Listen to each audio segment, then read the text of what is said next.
Paro Ratnan phone. ಅದೇನಂತ ಕೇಳ್ ಮಾವ. ರತ್ನವ ಏನವ ನನ್ನ ಮರ್ತೇ ಬಿಟ್ಟಿದ್ಯಾ? ಅಣ್ಣ, ತಾಯಿ ಮಕ್ಳನ್ನ ಮರ್ತಿರೋ ಉದಾಹರಣೆ ಇರ್ಬೋದು, ಆದ್ರೆ ಈ ಮಾರಿಗುಡಿ ಶಿವಣ್ಣನ ತಂಗಿರು ಉಸಿರಾಡೋದನ್ನ ಮರೆತರು ಅಣ್ಣನ ಮಾತ್ರ ಯಾವತ್ತೂ ಮರೆಯಲ್ಲ. ಅಯ್ಯೋ ತಮಾಷೆ ಮಾಡ್ದಿ ಬಿಡವ. ಮತ್ತೆ ಏನ್ ಸಮಾಚಾರ? ಅಣ್ಣ, ಅದು ಒಂದು ವಿಷಯ ಮಾತಾಡ್ಬೇಕಿತ್ತು, ಆದ್ರೆ ನೀನು ತಪ್ಪು ತಿಳ್ಕೊಬಾರ್ದು. ತಪ್ಪು ತಿಳ್ಕೊಳಲ್ಲ ಅಂದ್ರೆ ನಾನು ಮಾತಾಡ್ತೀನಿ. ಅದಕ್ಕೇನು ಇದ್ರೆ ಕರಿ. ಸರಿ ಇರು. ಬಾರೋ, ರತ್ನ ಏನೋ ಹೇಳ್ಬೇಕಂತೆ, ಬಾ ಲೌಡ್ ಸ್ಪೀಕರ್ಗೆ ಹಾಕ್ತೀನಿ. ಹೇಳು ರತ್ನ. ಅದು ನಾನು ಮಾವಯ್ಯನ ಮನೇಲಿದ್ದು ಈ ಎಲೆಕ್ಷನಲ್ಲಿ ಮಾವಯ್ಯಂಗೆ ಸಪೋರ್ಟ್ ಮಾಡಬೇಕೆ ಹೊರತು ನಿನಗಲ್ಲ ಅಂತ ಅನ್ನಿಸ್ತು.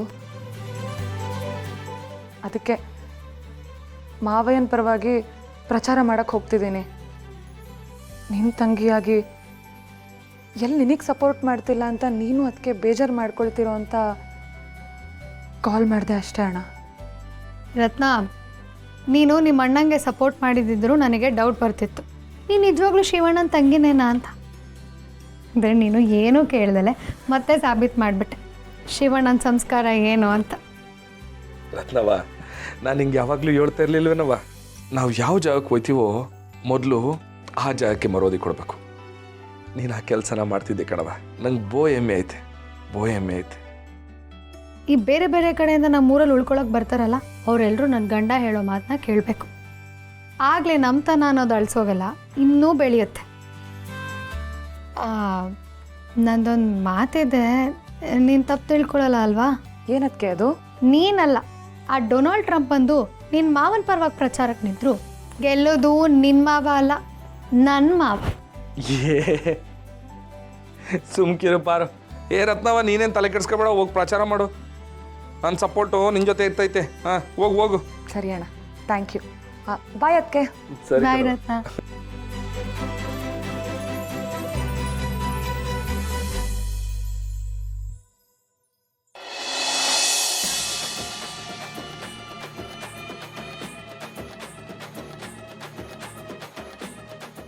ಶಿವಣ್ಣನಿಗೆ ಶಿವಣ್ಣನಿಗೆ ಕ್ರಮ ಸಂಖ್ಯೆ 6, ಕ್ರಮ ಸಂಖ್ಯೆ 6, ಮಾರಿಗುಡಿ ಟಾರು. ನಿಲ್ಸ್ರಿ. ಮುಂದ್ಗಡೆ ಯಾರು ಹೋಯ್ತೈತೆ, ಇಲ್ಲಿ ಕೂಗದ್ ಬೇಡ, ಪಕ್ಕದ ಬೀಗಿನಾಗೆ ಕೂಗ್ರಿ. ಸರಿ ನಡ್ರಿ. ಅಕ್ಕರೆ, ನಿಮ್ಮ ಓಟ್ ಗೊತ್ತಲ್ಲ, ನಮ್ಮ ಯಜಮಾನ್ರಿಗೆ ಹಾಕ್ಬೇಕು. ಆಯ್ತು ಕಣವ. ಹೋಗಿ ಬನ್ನಿ. ಪಾರು ಹಂಗಲ್ಲಿ ಹೇಳ್ಬಾರ್ದು ಪಾರು, ಅವ್ರಿಗೆ ಯಾರಿಗೆ ಬೇಕೋ ಅವ್ರಿಗೆ ಹಾಕೋತಾರೆ. ಅಣ್ಣ, ನಿನ್ನಂತವ್ನು ಎಲೆಕ್ಷನ್ ನಿಂತ್ಬಿಟ್ರೆ ಹೆಬ್ಬೆ ತೋಟಕ್ಕೆ ಯಾರು ಬರಕ್ಕಿಲ್ಲ. ಈ ಎಲ್ಲ ರಜಾ ಹಾಕ್ಬಿಟ್ಟು ಪ್ರವಾಸಕ್ಕೆ ಅಂತ ಹೊಂಟೋಗ್ಬಿಡ್ತಾರೆ. ಹಮ್ಮಿಕಂಡು ನಿಂತ್ಕೊಳ್ರಲ್ಲ, ಯಾರು ಹೋಯ್ತೈತೆ ಕೈ ಮುಕ್ಕಳಿ.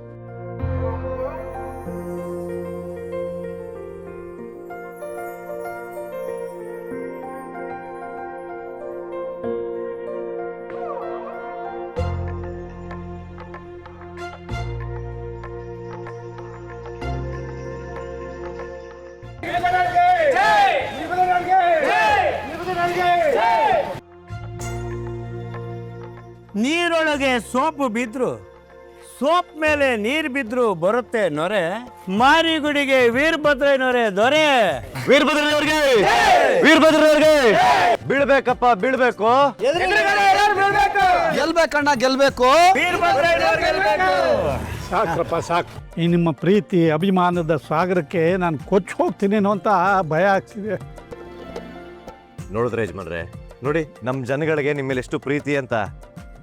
ನಮ್ಮ ಜನಗಳಿಗೆ ನಿಮ್ಮ ಮೇಲಿರೋ ಪ್ರೀತಿಗೆ ನಿಮ್ಗೋಸ್ಕರ ದೇವಸ್ಥಾನ ಕಟ್ಸಿ ಪೂಜನೆ ಮಾಡ್ಬಿಡ್ತಾರೆ. ಏನು ಓಟ್ ಹಾಕಲ್ವಾ ಏನ್ರಪ್ಪ?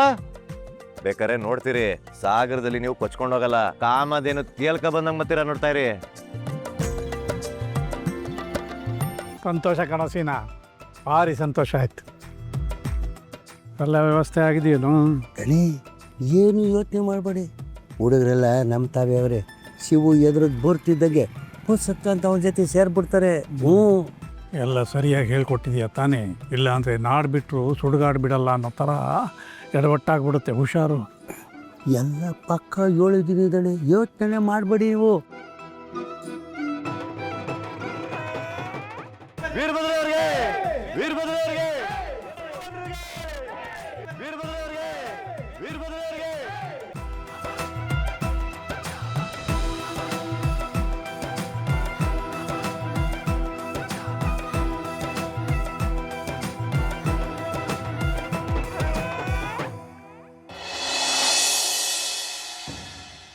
ಶಿವ ನಿನ್ನ ಜೊತೆಗಿರೋ ಜನಗಳು ನೋಡ್ತಿದ್ರೆ ಬೋ ಖುಷೈತೈತೆ.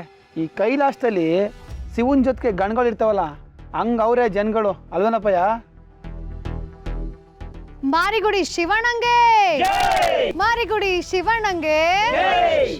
ಬಾರೋ ಸುಮ್ಕಿರಪ್ಪ. ನೋಡಿದ್ರೆ ಯಜಮಾನ್ರೆ, ನೀವು ಬಂದ್ರೂ ಜೈಕಾರ ಎಲ್ಲ ಆ ಕಡೆಗೆ ಕೇಳಿಸ್ತೈತೆ. ಹೋಗ್ಲಿ ಬಿಡೋ ಸೀನಾ, ಎಷ್ಟೇ ಆದರೂ ನನ್ನ ಅಳಿಯ ಅಲ್ವೇನು. ನೋಡಿದ್ರೆ ಯಜಮಾನ್ರೆ, ಇದು ನಿಮ್ಮ ಒಳ್ಳೆತನ ಅಂದ್ರೆ, ಆದ್ರೆ ಆ ಒಳ್ಳೆತನನ ಕೆಲವೊಬ್ರು ಕೆಟ್ಟದಕ್ಕೆ ಉಪಯೋಗಿಸ್ಕೋಬಾರ್ದಷ್ಟೇ.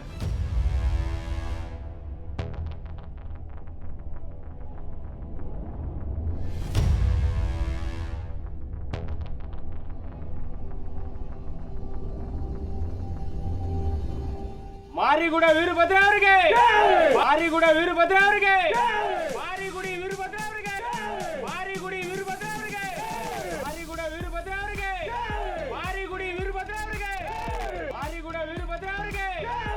ಗೋಡಂಬಿ ಅಣ್ಣ, ಇವರೆಲ್ಲ ನಮ್ಮ ಕಡೆ ಇದ್ರ? ಅದೇ ಗೊತ್ತಾಯ್ತಾ ಇಲ್ಲ ಅದಕ್ಕೆ, ಯಾವಾಗ ಬಂದು ಸೇರ್ಕೊಂಡ್ರೋ ಏನು. ವೀರಭದ್ರ ಅವರಿಗೆ, ಮಾರಿಗುಡಿ ವೀರಭದ್ರ ಅವರಿಗೆ. ನೋಡ್ರಪ್ಪ ನೋಡ್ರಿ, ಶಿವಣ್ಣನ ಜೊತೆಗಿರೋರೇ ನಮ್ಮ ಯಜಮಾನ್ರ ಹೆಸರು ಹೇಳ್ಕೊಂಡು ಜೈಕಾರ ಆಗ್ತವ್ರೆ ಅಂದಮೇಲೆ ಅವ್ರ ಮನ್ಸಲ್ಲಿ ಏನೈತೆ, ಅವ್ರ ಆಸೆ ಏನು ಅಂತ ಇದ್ರಲ್ಲೇ ಗೊತ್ತಾಯ್ತಲ್ಲ. ಈ ಸೀನನ್ನು ಸೇರ್ಕೊಂಡ್ಬಿಟ್ನಾ? ಇವನಲ್ಲಿ ಸೇರಿರ್ತಾನೆ. ಪಿಂಕಿ ಹಿಂದೆ ಹೋಗೋದಕ್ಕೆ ಇವನಿಗೆ ಟೈಮ್ ಸಾಲಲ್ಲ. ನನ್ನ ಪ್ರಕಾರ ನಮ್ಮಪ್ಪನೇ ಇವನ್ನ ಹಿಡಿದು ಬುಟ್ಟಿಗೆ ಹಾಕ್ಕೊಂಡಿರ್ತಾನೆ ಅನ್ಸುತ್ತೆ. ಬಾರು, ನಮ್ಮ ಸೀನಾ ಮಾವನಿಗೆ ಬೆಂಬಲ ಕೊಡ್ತಾರೋದು ನೋಡಿದ್ರೆ ಬಹು ಖುಷಿ ಆಯ್ತೈತಿ ನನಗೆ. ಶಿವಣ್ಣ, ನಿಮ್ಮ ಮಾವನ ಎದುರುಗಡೆ ಬಂದಿದ್ದಾರೆ, ಅವರು ದೇವರ ಸಮಾನರು. ಹಾರ ಹಾಕಪ್ಪ.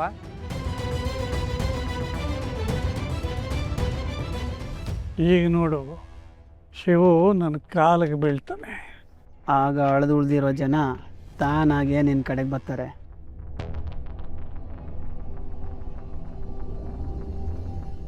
ಅಪ್ಪಯ್ಯ, ಒಂಚೂರು ಹೋಗಿ ಮುಂದಕ್ಕೆ ನಿಂತ್ಕೊ, ಆವಾಗ ಬರ್ತಾನ ಅವನು.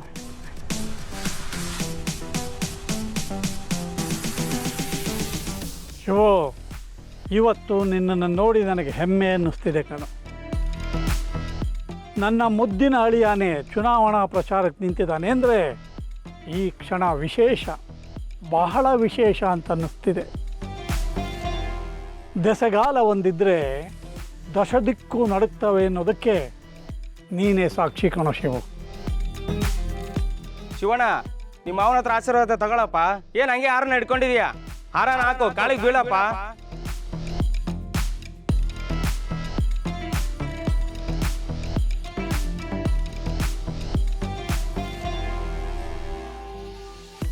ಎಲ್ರೆದುರಿಗೆ ಶಿವು ತಮ್ಮ ಕಾಲಕ್ಕೆ ಬೀಳೋ ಹಾಗೆ ಮಾಡಬೇಕು, ಆಗ ಜನ ಎಲ್ಲ ತಮ್ಮ ಕಡೆನೇ ತಿರುಗ್ತಾರೆ ಅಂತ ಮಾತಾಡ್ಕೋತಾ ಇದ್ರು.